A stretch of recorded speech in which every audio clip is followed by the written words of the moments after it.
Evet arkadaşlar, bugün yola çıktık. Güzergahımız İtalya ama şimdi bugün büyük ihtimalle Sofya'da konaklayacağız. İzmir'den yola çıktık bugün öğlen gibi, saat 1 gibi falan. Bugün konuğum Necati abi, namı değer Necolu. İzmir'de esnaf kendisi. Şimdi beraber yolculuk yapacağız, İtalya'ya kadar birlikte gideceğiz.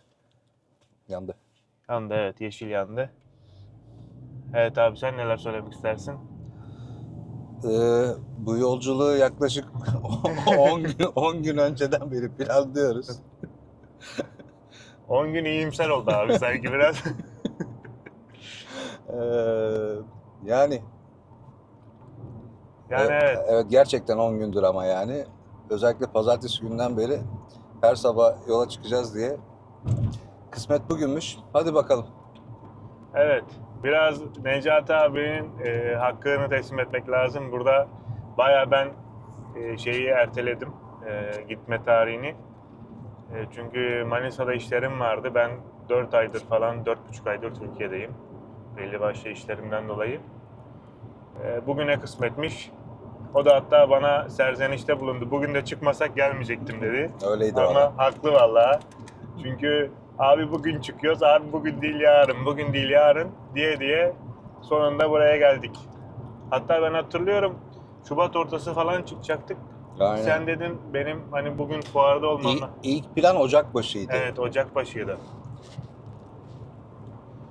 Neyse, kazasız belasız gidelim, keyifli bir yolculuk olsun. Yollar boş tabii, hani hem pazar oluşu hem Ramazan oluşu. Fakat bir de şunu da belirtmek lazım, yola çıkar çıkmaz bir radar cezası yedim. Umarım Türkiye'deki ilk ve son cezamdır bu. Şimdi gümrükten çıkarken biraz Ama ceza şöyle komik, ben söyleyeyim. Çanakkale otoyolundan çıktık. Görkem sağ olsun otoyol boyunca 90 kilometre hızla gitti. Otoyoldan çıkar çıkmaz Bergama'da 125 kilometreyle radara girdi. evet. Necati abi ben gördüm zannetmiş. Ben radara girince fark ettim radara girdiğimi. Sakin kullandığını düşündüm çünkü. Evet. Evet, 120 yanlış olmasın, 123 ile falan girdim. Herhalde 121, 110 bölünmüş yolda. Herhalde 2 kilometre daha düşük olsa hızım girmeyecektim. Ama sağlık olsun yani gider ayak yakalandık. Yapacak bir şey yok. Evet abi, senin bu seyahatten beklentilerin neler? Keyifli geçsin yeter. Değil mi? Tek amacımız o. Aynen. Tabii ki güzel yerler görelim, keşfedelim. Tabii amacımız o. Güzel, keyifli bir yolculuk. Belli başlı şehirlerde konaklayacağız. Yani öyle gücümüzün son damlasına kadar gidip basıp gitmeyeceğiz yani.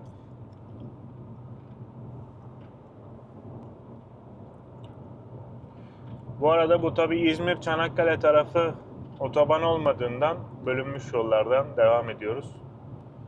Çanakkale'den sonra otoban var değil mi abi? Yok, köprü var. Köprüden sonra Köprüden sonra evet otoyol var. otoyol. Edirne kadar. otoyolu Evet. var.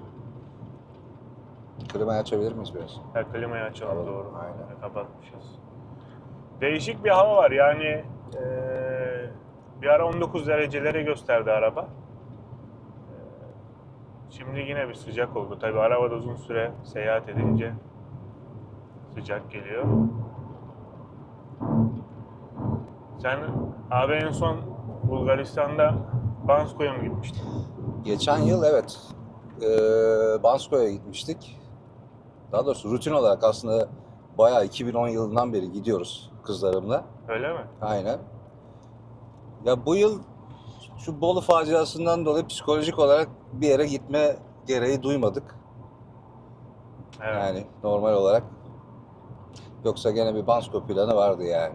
Peki abi Bansko ben hiç gitmedim. Böyle Uludağ'dır şeye göre daha mı uygun oluyor? Yani tabii Uludağ kötülemek gibi olmasın ama hani tabii ki çok farklı. İşte Uludağ işte belli başlı otellerden ondan sonra bir iki eğlence ve işte atıyorum organizasyonlarla vakitini geçirebiliyorsun gittiğin zaman orada. Evet. Ve yani.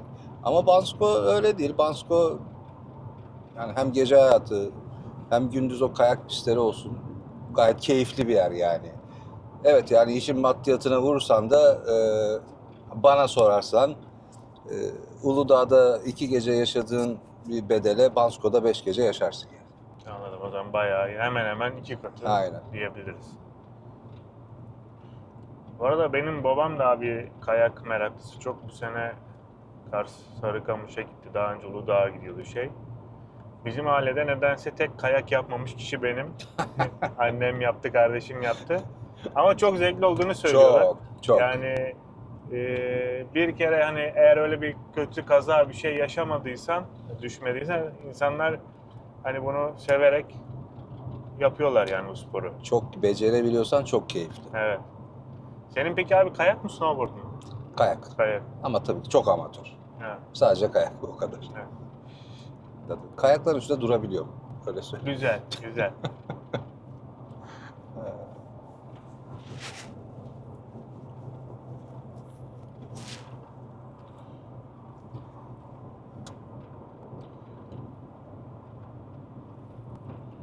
Şimdi tabii biraz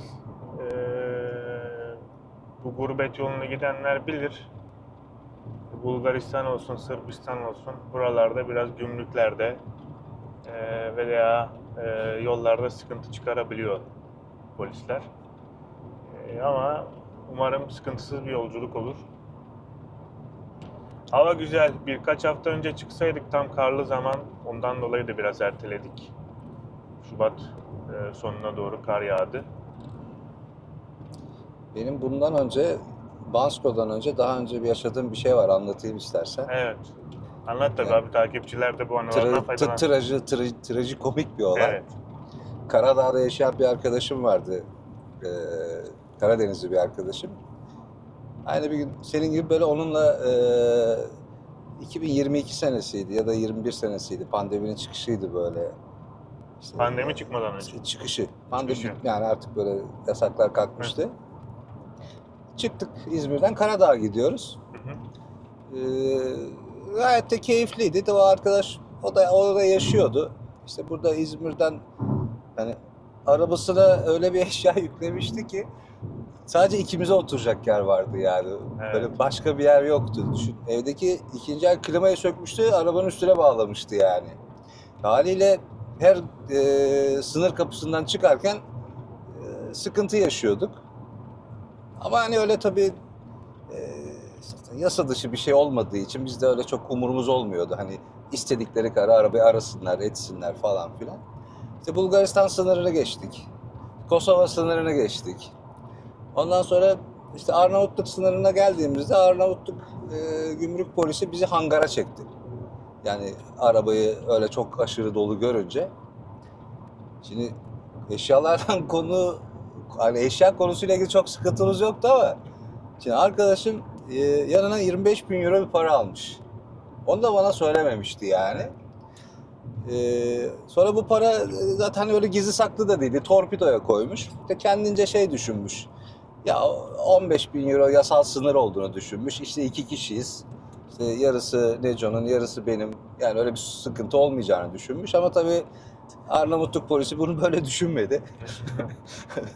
Bizi ve her şeyi o gece paralara değer koymak üzere alıkoydu. İşte ben paranın yarısının benim olduğunu söyledim. Yarısının işte arkadaşımın olduğunu söyledim. Değişik bir süreçti ama yani o geceyi bize zehir ettiler. Sonra bir şekilde bizi işte savcılığa falan sevk ettiler. İşte o paraların işte biz Karadağ'a döndük. Karadağ'a döndükten sonra orada bir avukat bulduk. O avukatla işte süreci ilerletmesi için sonuçta ikimiz de çalışan insanlardık. Hani o paralara sahip olmayacak tipler değildik. İşte Türkiye'ye döndüğümüzde bu paraların hani yasal olarak bizlerde olduğunu işte mahkemelere sunduk. Ama tabii yaklaşık 2 sene sürdü o mahkeme. Geçen yıl, geçtiğimiz yıl Mayıs ayında hani çözüldü. Yani paralar iade oldu. Sonuçta bir kaçakçılık herhangi bir şey olmadı, anlaşıldı. Böyle hani böyle bir anımız Peki olmuştu. o 2 sene boyunca paralar Arnavutluk'ta mı kaldı? Tabii Arnavutluk'ta kaldı. Bir %5 gibi bir hatırlıyorum bir ceza kestiler hani paranın şeyini aldılar. Hı hı. İşte avukat parası falan filan derken ama para iade oldu tabii ki yani. Evet. Benim bildiğim de abi yani Avrupa'da genel Yasal sınır 10.000'miş biz 10 onu bin, öğrendik. Evet, 10 bin. Ve yanlış bilmiyorsam 10 binin üzerinde bir 10 bin 1 euro bile olsa belirtmen gerekiyor. Belki Evet. de 10 bindir. Hatta para yüksek bir meblağsa Türkiye'den çıkarken bunu belirtip vergisini ödeyip bir makbuzunu alıp öyle çıkman gerekiyor yani. Evet, o da var. Bir de girdiğin ülke veya geçeceğin ülkelere belirtmen gerekiyor. O ülkeler de bildiğim kadarıyla senden Tabii hepsi bir bedel alıyor, bir vergi kesintisi bir yapıyor. vergi alıyor. Tabii sen bunu belirtmediğinde, özellikle Sırbistan bu konuda çok sıkıntılı. Normalde senden hani bildiğim kadarıyla belirtmesen bile bir vergisini alıp sana hani onu tekrar geri iade ediyorlar. Hı hı. Ama Sırbistan'da hepsine el koyup yanlış bilmiyorsam Milli Eğitim Bakanı bir bakanlığa aktarıyorlar. Hatta geçenlerde ya geçen sene ondan Öyle önceki sene olduğunu düşünmüyorum. Yani paranın yasal para olduğunu ispatlarsan her ülkede kural aynı olduğunu düşünüyorum yani. onu bilmiyorum ama senin de tanıdığın Berkan ortak arkadaşımız Sırbistan'da yakalanınca özellikle bizim gurbetçilerimiz Almanya'dan gelenler Sırbistan şunu da diyormuş, ben bu kişide şu kadar para buldum deyip Almanya'ya şikayet ediyormuş o kişiyi. Ha. Yani bilmiyorum tabii tam yasal sürecini ama yanlış bilmiyorsam bir gurbetçi 800 bin euro yakalatmıştı. Sırbistan'dan gelirken tabii Ona da malı koymuş. tabii hepsini alıkoymuşlar. Hatta bildiğim işte bir bakanlığa aktarmışlar. Tabii yüksek meblağlar olduğu zaman onu kanıtlamak da zor. Kanıtlayamadığım vakit tabii sıkıntı başlıyor.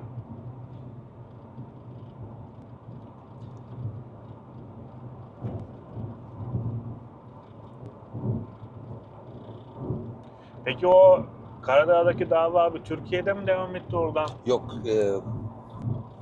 Tiran mahkemelerinde. Hı. Arnavutluk'ta. Arnavutluk'ta Evet. aynen. Yani yaklaşık ben Türkiye'den 3 kere mahkemeye gittim geldim. Hmm. Hani avukat niye tuttuk onu da anlamadım. Hani biz avukatı tuttuğumuzda hani bizim Türkiye'den gelip gitmemize gerek yok diye düşündüğümüz için ama biz her seferinde tebligat geldi. Avukat olmasına rağmen mahkemeye gittik yani. Peki o avukat Türkçe biliyor muydu? Nasıl Evet anlaşıldı? biliyordu. Zaten o yüzden onu tutmuştuk. Ama yani avukat Türkçe biliyor, Arnavutça biliyor, İngilizce biliyor ama biz her mahkemeye gittiğimizde yine yeminli bir Tercüman. Türkçe aynen tercüman Evet. tuttuk mahkeme salonunda. Arnavutluk'ta ben bir kere aktarmalı uçuş yapmıştım Tiran'dan. Bize benziyorlar gibi yani Tabii yaşama kültür aynen yemek kültürü Evet. olsun şey olsun. Zaten hani Osmanlı kaç sene orada hüküm sürdüğü için e, yani belli başlı şeylerimiz de ortak yani.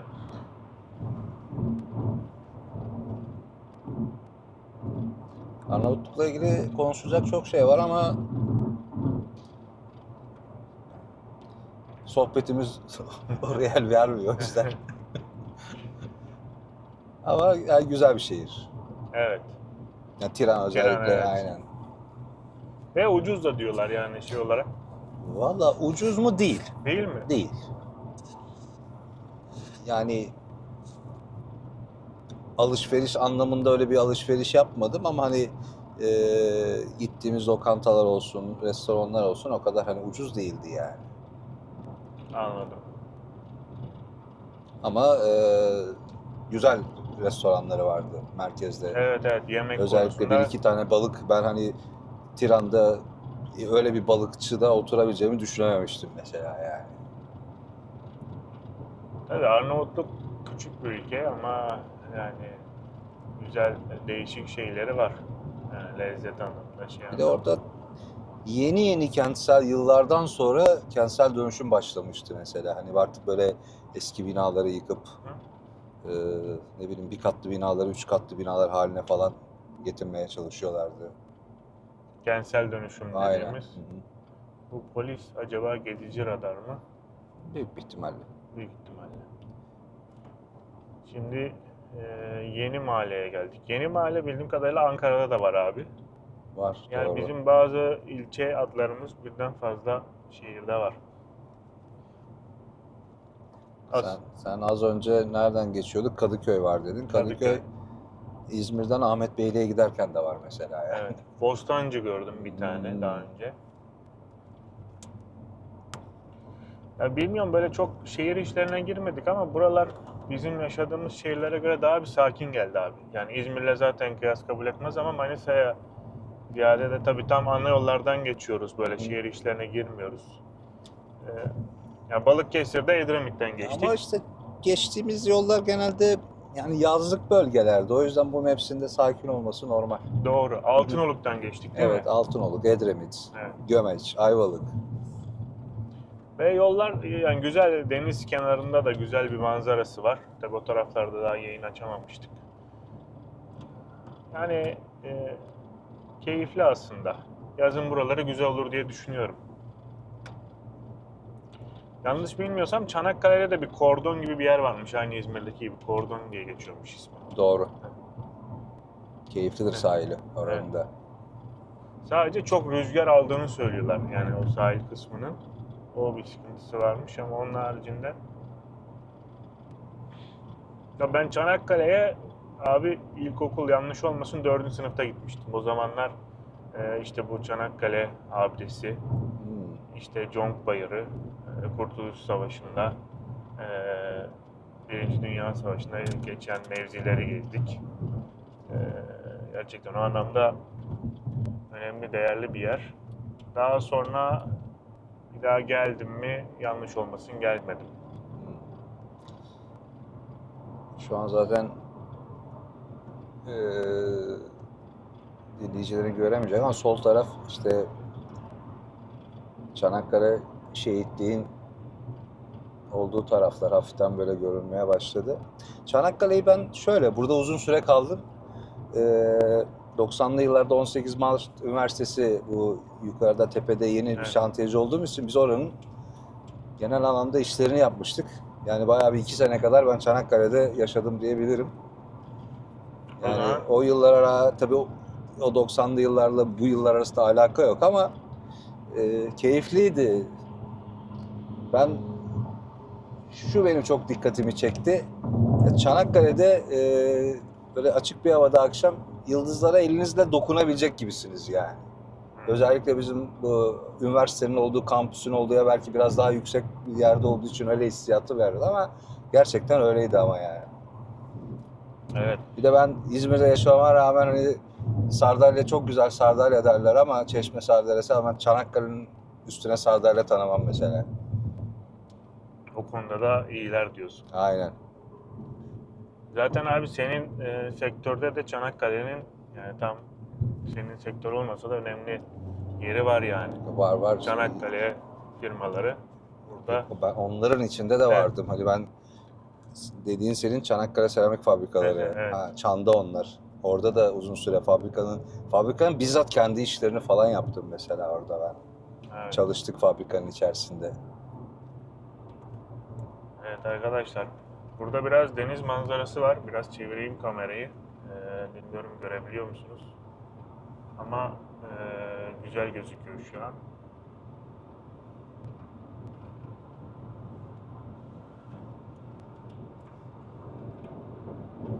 Çanakkale kültür olarak İzmir'e yakın mıdır abi? Ne diyorsun? Ya Çanakkale'nin şimdi İzmir'de tabii sen tarihsel olarak baktığın zaman ikisinin de yeri çok ayrı. Ama tabii Evet. Çanakkale'nin yani bir tık daha fazla bana sorarsan. Çünkü yani burada çok acılar yaşanmış. Yani Evet. çok hani ne diyeyim şu an boğazım düğüm düğüm oldu yani. Söyleyemedim. Doğru abi. Haklısın. Yani zor zamanda ciddi mücadeleler verilmiş Aynen. burada. O yüzden bu konuda önemi büyük. Evet. Deniz manzarası da var burada.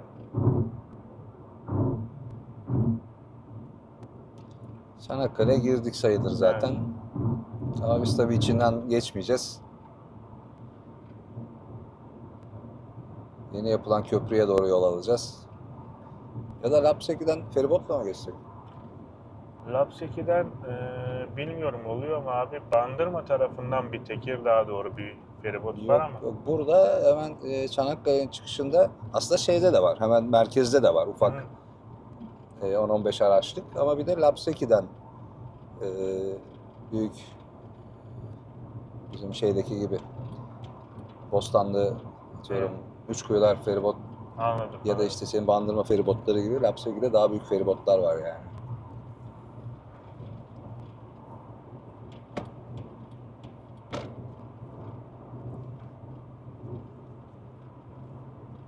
Tabii bu köprünün yapılması da iyi oldu. Buradan direkt geçiş.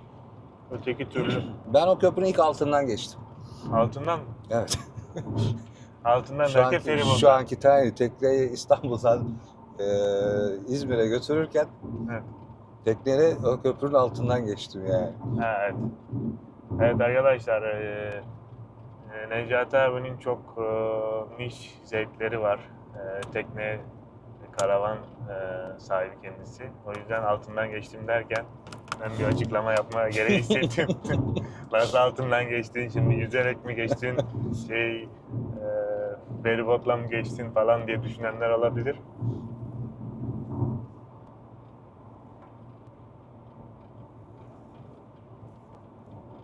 Yani evet. Birazcık 22 dakika olmuş arkadaşlar. Sizi de çok sıkmayalım. Videoyu burada bir kapatalım. İlerleyen dönemlerde tekrardan sizlerle birlikte oluruz. Görüşmek üzere. Kendinize iyi bakın.